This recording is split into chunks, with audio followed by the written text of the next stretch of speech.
hear so often, and it really saddens me to think about it, but I hear people all the time.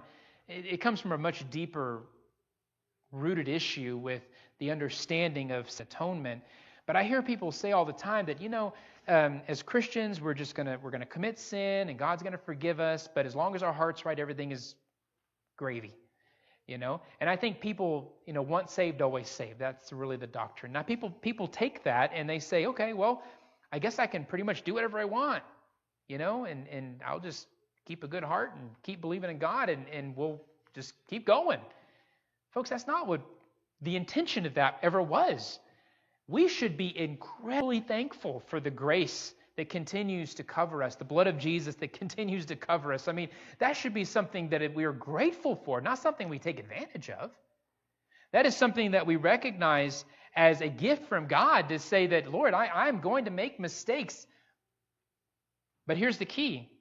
As I continue to strive to do your will and do the things that are pleasing to you, as I mature, as I grow, as I study, as I learn, as I continue to know what it's like to be filled with your Spirit and to live a life of godliness, as I remove sin and embrace righteousness, then I recognize in the midst of all of that, I make mistakes, but God's grace continues to keep me in His favor.